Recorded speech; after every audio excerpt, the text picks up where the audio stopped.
ಶತದಿನೋತ್ಸವ ಪೂರೈಸಿರುವ ಪೊರ್ಕಿಗೆ ಜಾಮೀನಿನ ಕಂಟಕ. ಸ್ಯಾಂಡಲ್ವುಡ್ನ ಸುಬ್ಬಿಗಿಂದು ಮಹತ್ವದ ದಿನ.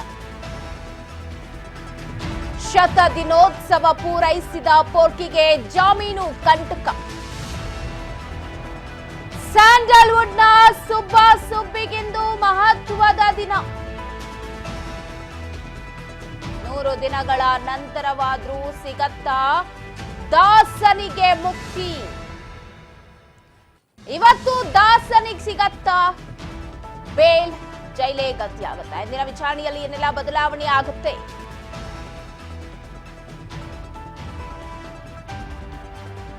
ಶತದಿನೋತ್ಸವ ಪೂರೈಸಿರುವ ದರ್ಶನ್ ಅಂಡ್ ಟೀಮ್. ಇವತ್ತು ಪವಿತ್ರ ಗೌಡ ಹಾಗೆ ದರ್ಶನ್ ಜಾಮೀನು ಅರ್ಜಿಯ ವಿಚಾರಣೆ ಇದೆ.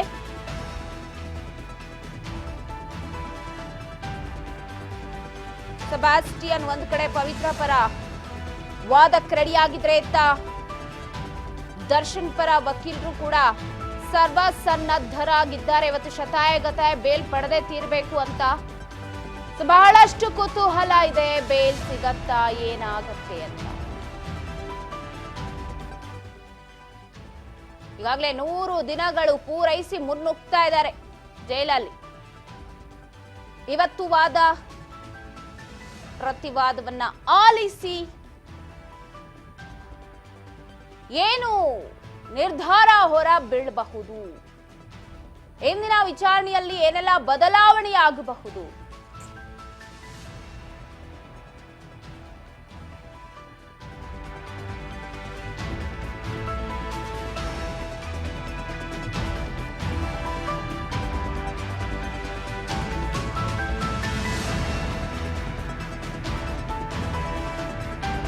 ಕೆಲವು ಕ್ಷಣಗಳಲ್ಲಿ ಸೆಟಲ್ ಸಿವಿಲ್ ಕೋರ್ಟ್ ನಲ್ಲಿ ಬೇಲ್ ಭವಿಷ್ಯ. ದರ್ಶನ್, ಪವಿತ್ರ, ವಿನಯ್ ಸೇರಿ 5 ಅರ್ಜಿ ವಿಚಾರಣೆ ಇದೆ ಇವತ್ತು. ಬೇಲ್ ಅರ್ಜಿಯ ವಿಚಾರಣೆ ವಿಡಿಯೋ ಕಾನ್ಫರೆನ್ಸ್ ಮೂಲಕ ಇಡೀ ಗ್ಯಾಂಗ್ಗೆ ಹಾಜರಾಗುತ್ತೆ. ಅತ್ತ ಬಳ್ಳಾರಿ, ಪರಪ್ಪನ ಅಗ್ರಹಾರದಲ್ಲಿರೋ ಆರೋಪಿಗಳು ವಿಡಿಯೋ ಕಾನ್ಫರೆನ್ಸ್ ಮುಖಾಂತರ ಹಾಜರಾಗ್ತಾರೆ ತನಿಖೆಗೆ. ದರ್ಶನ್ ಪರ ಸಿವಿ ನಾಗೇಶ್ ತಂಡದಿಂದ ವಾದ ಮಂಡನೆಯಾದ್ರೆ ಸೆಬಾಸ್ಟಿಯನ್ ಪವಿತ್ರ ಪರ ವಾದ ಮಾಡ್ತಾರೆ. ಇತ್ತ ಎಸ್ಪಿಪಿ ಪ್ರಸನ್ನ ಕುಮಾರ್ ಅವರಿದ್ದಾರೆ. ಹಿಂದೆ ಬಹಳಷ್ಟು ವಿಚಾರಗಳನ್ನ ಹೇಳಿ, ದಾಖಲೆಗಳನ್ನ ಕೊಟ್ಟು, ಚಾರ್ಜ್ ಶೀಟ್ ನಲ್ಲಿರೋ ವಿಚಾರಗಳನ್ನು ಉಲ್ಲೇಖ ಮಾಡಿ ಬೇಲ್ ಮುಂದೆ ಹೋಗೋ ತರ ಮಾಡಿದ್ರು. ಇವತ್ತೇ ಬೇಲ್ ಭವಿಷ್ಯ ನಿರ್ಧಾರ ಆಗುತ್ತಾ? ಮತ್ತೇನಾದ್ರು ಮುಂದೆ ಹಾಕ್ತಾರಾ? ದರ್ಶನ್, ಪವಿತ್ರ, ವಿನಯ್ ಸೇರಿದಂತೆ 5 ಅರ್ಜಿ ವಿಚಾರಣೆ ನಡೆಯುತ್ತೆ. ವಿಡಿಯೋ ಕಾನ್ಫರೆನ್ಸ್ ಮೂಲಕ ಇಡೀ ಗ್ಯಾಂಗ್ ಹಾಜರಾಗುತ್ತೆ. ಇವತ್ತು ಜಾಮೀನು ಸಿಕ್ಕೇ ಸಿಗತ್ತೆ ಅನ್ನೋ ಭರವಸೆಯಲ್ಲಿ ದರ್ಶನ್ ಅಂಡ್ ಗ್ಯಾಂಗ್.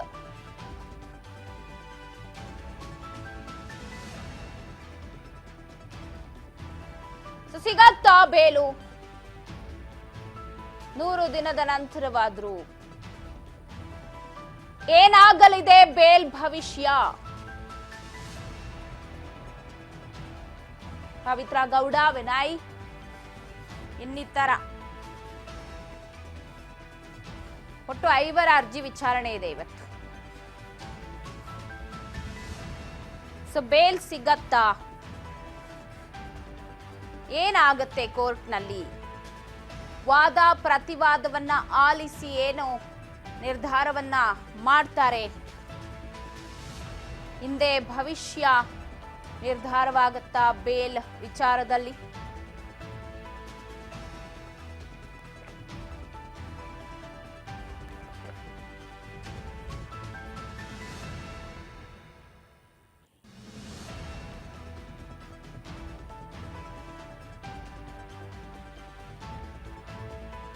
ಹೆಚ್ಚು ಸಮಯ ಏನಿಲ್ಲ, ಕೆಲವು ಕ್ಷಣಗಳು ಮಾತ್ರ ಇರೋದು.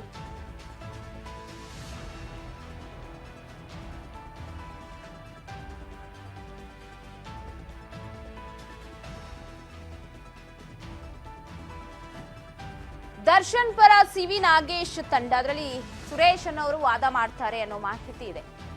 ದರ್ಶನ್ ಪರ ಲಾಯರ್ ಅಂದ್ರೆ CV ನಾಗೇಶ್ ಅವರು ಒಂದು ತಂಡ ಏನಿದೆ ಅವರಲ್ಲೊಬ್ರು. ಇವತ್ತು ದರ್ಶನ್ ಹಾಗೆ ಪವಿತ್ರ ಗೌಡಗೆ ಮಹತ್ವದ ದಿನ. ಬೇಲ್ ಅರ್ಜಿಯ ವಿಚಾರಣೆ ಇದೆ. ಏನಾಗುತ್ತೆ ಹಾಗಾದ್ರೆ ಇವತ್ತು ಅನ್ನೋ ಕುತೂಹಲ ಇಡೀ ಕರ್ನಾಟಕದ ಜನತೆಗೆ ಅಂತ ಹೇಳ್ಬೋದು. ಜಾಮೀನು ಸಿಗುವ ಭರವಸೆಯಲ್ಲಿ ಸ್ಯಾಂಡಲ್ವುಡ್ ಸುಲ್ತಾನ.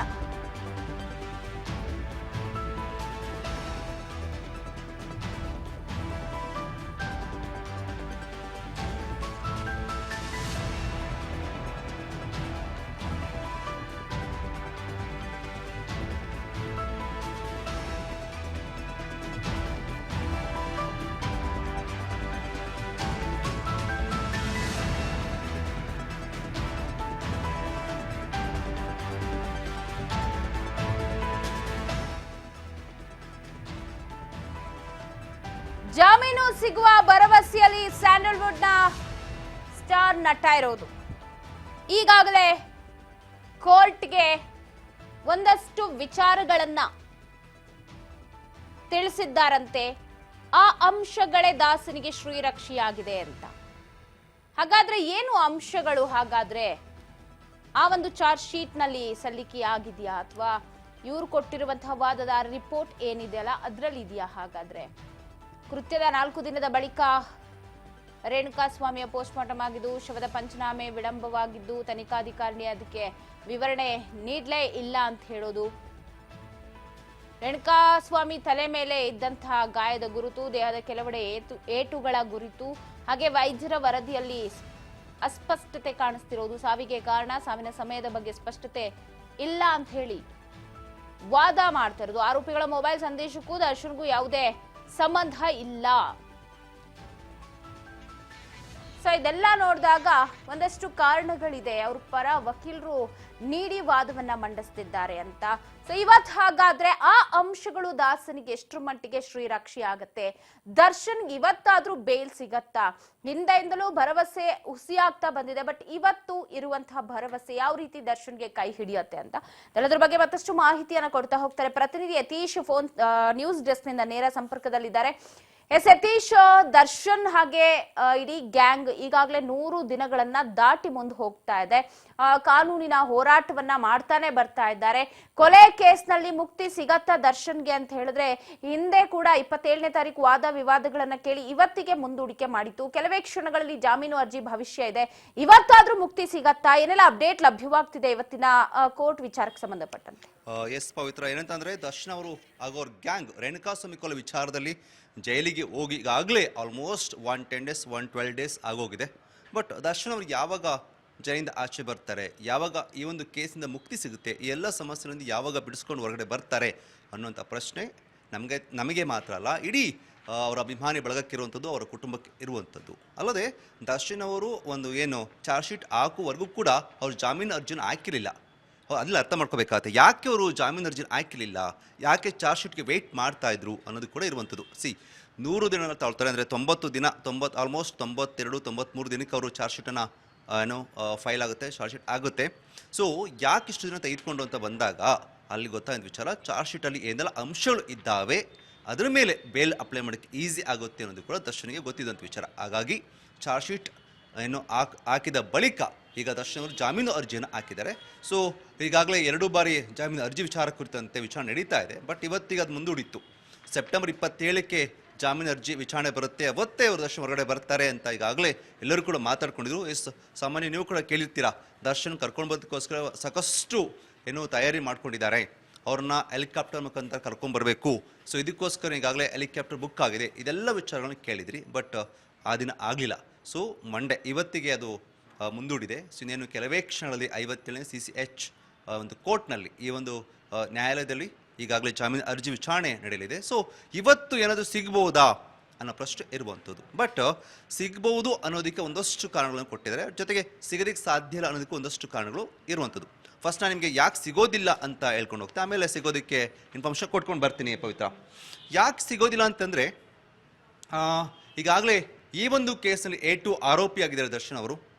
ಸೊ A1 ಆರೋಪಿಯಾಗಿ ಪವಿತ್ರ ಗೌಡ ಇರೋದು. ಪವಿತ್ರ ಗೌಡ ದರ್ಶನ್ಗಿಂತ ಮೊದಲೇ ಈ ಒಂದು ವಿಚಾರದಲ್ಲಿ ಜಾಮೀನು ಅರ್ಜಿಯನ್ನು ಹಾಕಿದ್ರು. ಈಗಾಗಲೇ ಒಂದ್ಸಲ ತಿರಸ್ಕೃತವಾಗಿತ್ತು, ಮತ್ತೊಂದು ಸಲ ಈಗಾಗಲೇ ಅವ್ರು ಸೆಬಾಸ್ಟಿಯನ್ ವಕೀಲರು ಏನಿದ್ದಾರೆ ಅವ್ರು ಮತ್ತೆ ಅರ್ಜಿಯನ್ನು ಹಾಕಿ ಇವತ್ತು ಮತ್ತೆ ಅವ್ರದ್ದು ಕೂಡ ಇರುವಂಥದ್ದು. ಬಟ್ ಅವ್ರಿಗೆ ಇನ್ನೂ ಸಿಕ್ಕಿಲ್ಲ. ಏಕೆಂದರೆ ಮಹಿಳೆ ಅಂತ ಬಂದಾಗ ಒಂದಷ್ಟು ಅವರಿಗೆ ಸಡಿಲವಾಗಿರುತ್ತೆ ಕಾನೂನುಗಳು, ಆಗಿದ್ದೂ ಕೂಡ ಅವರಿಗೆ ಜಾಮೀನು ಸಿಕ್ಕಿಲ್ಲ. ಅಲ್ಲದೆ A1 A2 ಆರೋಪಿ ಆಗಿರೋದು ಎಲ್ಲೋ ಇರುವಂಥದ್ದು. ಜೊತೆಗೆ ಮೊದಲೆಲ್ಲ ಏನು ಪ್ರಾಥಮಿಕ ತನಿಖೆಯಲ್ಲಿ ಎಲ್ಲ ಕೇಸ್ ಅಥವಾ ಎಲ್ಲ ಇದು ಕೂಡ ದರ್ಶನ್ ವಿರುದ್ಧ ಮತ್ತು ಪವಿತ್ರಗೌಡ ವಿರುದ್ಧ ನಿಂತಿದ್ದನ್ನು ನಾವು ಗಮನಿಸಬೇಕಾಗತ್ತೆ. ಅಲ್ಲದೆ ಮೊನ್ನೆ ಒಂದಷ್ಟು IT ವಿಚಾರಗಳು ಕೂಡ ಇದ್ದಿದ್ದು.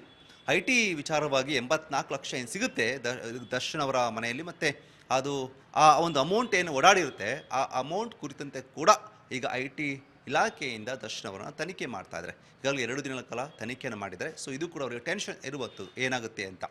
ಅದಲ್ಲದೆ ದರ್ಶನ್ ಅವರು ಮಾಡಿಕೊಂಡಂಥ ಒಂದಷ್ಟು ಎಡವಟ್ಟುಗಳಿದೆಯಲ್ಲ, ಈಗ ಪರಪ್ಪನ ಅಗ್ರಹಾರದಲ್ಲಿ ಅವರನ್ನು ಫಸ್ಟು ಕರ್ಕೊಂಡು ಹೋಗ್ತಾರೆ.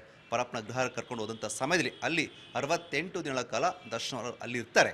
ಸೊ ಆ ಇದ್ದಂಥ ಸಮಯದಲ್ಲಿ ದರ್ಶನ್ ಅವರು ಮಾಡಿಕೊಂಡಂಥ ಎಡವಟ್ಟುಗಳು ಅಂದರೆ ಅಲ್ಲಿ ಮಾಡಿದಂಥ ಸಂಘ ಇರ್ಬೋದು, ಅವರಿದ್ದಂಥ ವೇಷಭೂಷಣ ಇರ್ಬೋದು, ಅದೆಲ್ಲದೂ ಕೂಡ ತುಂಬ ಎಫೆಕ್ಟ್ ಆಗಿತ್ತು. ಹಾಗಾಗಿ ಸಾಕಷ್ಟು ಸುದ್ದಿ ಆಯಿತು. ಅಲ್ಲಿ ವಿಲ್ಸನ್ ಗಾರ್ಡನ್ ಆಗೋ ಜೊತೆಗೆ ಶ್ರೀನಿ ಜೊತೆಗೆ ಆರಾಮಾಗಿದ್ದದ್ದು, ಕಾಫಿ ಕೊಟ್ಕೊಂಡು ಸಿಗರೆಟ್ಸ್ ಎತ್ಕೊಂಡು ಒಂದು ರೀತಿಯಾಗಿ ಜೈಲಿಗೆ ಹೋಗಿದ್ರು ಅಥವಾ ರೆಸಾರ್ಟ್ಗೆ ಹೋಗಿದ್ರು ಅನ್ನೋ ರೀತಿಯಾಗಿ ಅವರು ಇದ್ದದ್ದು. ಅಂದರೆ ಪಶ್ಚಾತ್ತಾಪ ಅವ್ರಿಗೆ ಇಲ್ಲಿ ಇರಲಿಲ್ಲ ಅನ್ನೋದು ಕೂಡ ಇರುವಂಥದ್ದು. ಸೊ ಹಾಗಾಗಿ ಅವರನ್ನು ಮತ್ತೆ ಅಲ್ಲಿಂದ ಈಗ ಬಳ್ಳಾರಿ ಜೈಲಿಗೆ ಶಿಫ್ಟ್ ಮಾಡಿದರೆ, ಬಳ್ಳಾರಿ ಜೈಲಿಗೆ ಶಿಫ್ಟ್ ಆಗಿ ನಿನ್ನೆಗಷ್ಟೇ 30 ದಿನಗಳು, 1 ತಿಂಗಳು ಕಂಪ್ಲೀಟ್ ಆಗಿದೆ. ಸೊ ಇಲ್ಲೂ ಕೂಡ ಒಂದಷ್ಟು ತಕರಾರನ್ನ ಮಾಡ್ಕೊಂಡಿದ್ದಂಥದ್ದು.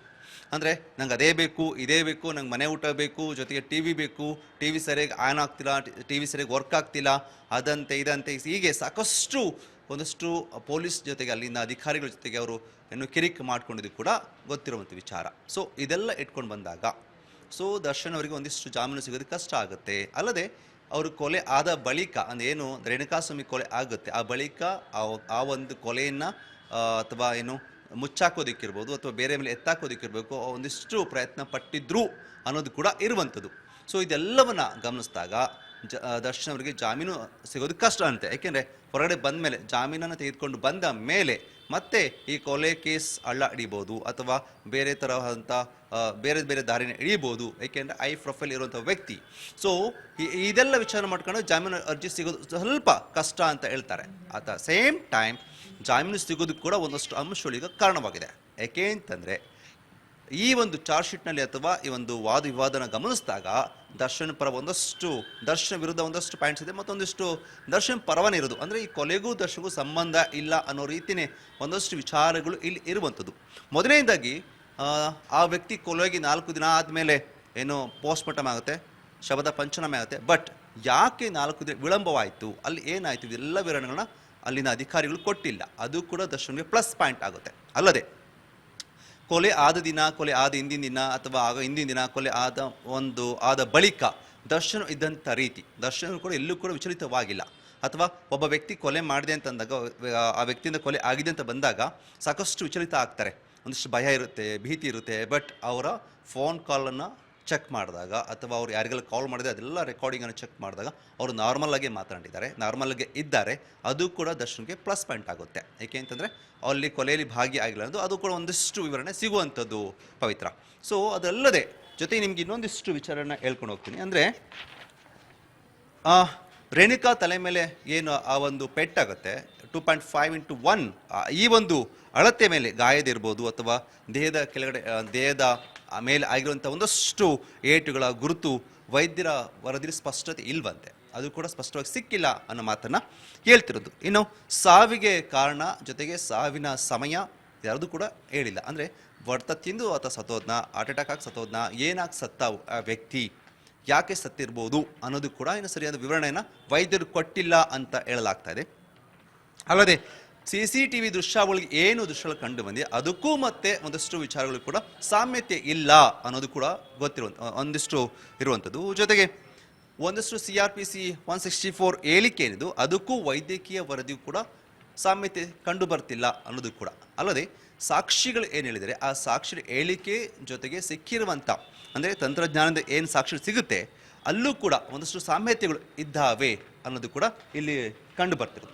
ಸೊ ಇದೆಲ್ಲವನ್ನು ನೋಡಿದಾಗ ಅಂದರೆ ಈ ಎಲ್ಲ ಒಂದಿಷ್ಟು ಸಾಮ್ಯತೆಗಳು ಇಲ್ಲದೆ ಇದ್ದಾಗ ದರ್ಶನ್ ಆರಾಮಾಗಿ ಜಾಮೀನು ಸಿಗುತ್ತೆ ಅಂತ ಹೇಳಲಾಗ್ತದೆ. ಅಲ್ಲದೆ ಆತ ಮುಗ್ಧ, ಆತನಿಗೆ ಈ ಕೊಲೆ ಕೇಸ್ಗೂ ಏನು ಸಂಬಂಧ ಇಲ್ಲ, ಜಸ್ಟ್ ಆತನ್ನ ಕರ್ಕೊಂಡು ಬರೋಕ್ಕೆ ಹೇಳಿದ್ರು, ಕರ್ಕೊಂಡು ಬಂದಷ್ಟು ಏನು ಎದುರಿಸ್ಬಿಟ್ಟು ಕಳಿಸ್ರಪ್ಪ ಅಂತ ಹೇಳಿದ್ರು. ಬಟ್ ಯಾರೋ ಆತನ್ನ ಕೊಲೆ ಮಾಡಿಬಿಟ್ಟಿದ್ದಾರೆ, ಯಾರೋ ಹೊಡಿಬೇಕಾದ್ರೆ ಆತನಿಗೆ ಏಟಾಗಿ ಬಿದ್ದು ಕೊಲೆ ಆಗಿರ್ಬೋದು.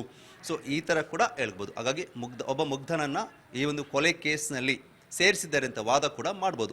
ಸಿ.ವಿ. ನಾಗೇಶ್ ಎಲ್ಲ ಅಂಶ ಇಟ್ಕೊಂಡು ಈಗ ಜಾಮೀನು ಅರ್ಜಿ ಕುರಿತಂತೆ ಇವತ್ತು ವಾದವನ್ನು ಆಲ್ರೆಡಿ ವಾದ ಆಗಿದೆ.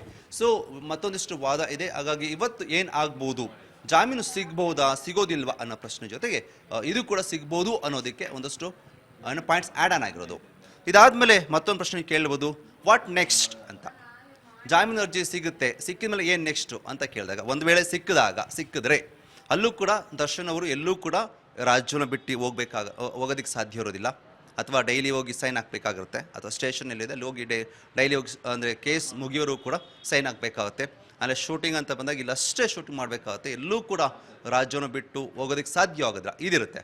ಒಂದು ವೇಳೆ ಏನು ಜಾಮೀನು ಅರ್ಜಿ ಅಥವಾ ಜಾಮೀನು ಸಿಗ್ಗಿಲ್ಲ ಅಂತಂದರೆ ಮತ್ತೊಮ್ಮೆ ಅವರು ಜಾಮೀನು ಆಗುವಂಥ ಸಂಭವ ಇರುತ್ತೆ. ಯಾಕೆಂದರೆ ಈ ಬಾರಿ ಏನೆಲ್ಲ ತಪ್ಪುಗಳು ಆಗಿದೆ ಅದೆಲ್ಲನೂ ಕೂಡ ಪಾಯಿಂಟ್ಔಟ್ ಮಾಡ್ಕೊಳ್ತಾರೆ. ಬಟ್ ನೆಕ್ಸ್ಟ್ ಯಾವ ವಿಚಾರ ಇಟ್ಕೊಂಡು ತಾವು ಜಾಮೀನು ಅರ್ಜಿಯನ್ನು ಹಾಕ್ಬೋದು ಅನ್ನೋದು ಕೂಡ ಇಟ್ಕೊಳ್ತಾರೆ. ಅಲ್ಲದೆ ಸಾಕಷ್ಟು ಸಿನಿಮಾಗಳನ್ನು ಮಾಡ್ತಾರೆ. ಸೊ ದರ್ಶನ್ ಅವರು ಅಲ್ಲೇ ಉಳ್ಕೊಂಡ್ರೆ, ಒಂದು ವೇಳೆ ಜೈಲಲ್ಲೇ ಉಳ್ಕೊಂಡ್ರೆ ಸಾಕಷ್ಟು ನಿರ್ಮಾಪಕರಿಗೆ ಕೂಡ ನಷ್ಟ ಆಗುತ್ತೆ, ತೊಂದರೆ ಆಗುತ್ತೆ. ಇದೆಲ್ಲ ಇಟ್ಕೊಂಡು ಜಾಮೀನು ಅರ್ಜಿಯನ್ನು ಮತ್ತೊಮ್ಮೆ ಅವರು ಏನು ಹಾಕ್ಬೋದಿರುತ್ತೆ. ಪವಿತ್ರ, ಥ್ಯಾಂಕ್ ಯು ಯತೀಶ್ ತಮ್ಮೆಲ್ಲ ಡೀಟೇಲ್ಸ್ಗಾಗಿ. ಒಟ್ಟಾರೆಯಾಗಿ ದರ್ಶನ್ ಇವತ್ತು ಒಂದು ಕಡೆ ಸಿಗೋ ನಿರೀಕ್ಷೆಯಲ್ಲಿದ್ದಾರೆ. ನೋಡೋಣ ವಾದಗಳನ್ನ ಅಕ್ಸೆಪ್ಟ್ ಮಾಡ್ತಾರ ಅಥವಾ ಪ್ರಸನ್ನ ಕುಮಾರ್ ಅವರು ಹಾಕುವಂತಹ ಪಾಯಿಂಟ್ಸ್ಗಳಿಗೆ ಏನಾದ್ರು ಮತ್ತೆ ಮುಂದೂಡಿಕೆ ಆಗತ್ತೆ, ಏನಾಗ್ಬೋದು, ಇವತ್ತೇ ಫೈನಲ್ ಆಗೋ ಸಾಧ್ಯತೆಗಳು ಕೂಡ ದಟ್ಟವಾಗಿರೋದು. ಸೊ ನೋಡೋಣ, ಕೆಲವೇ ಕ್ಷಣಗಳಲ್ಲೇ ಇದೆ ಬೇಲ್ ಭವಿಷ್ಯ.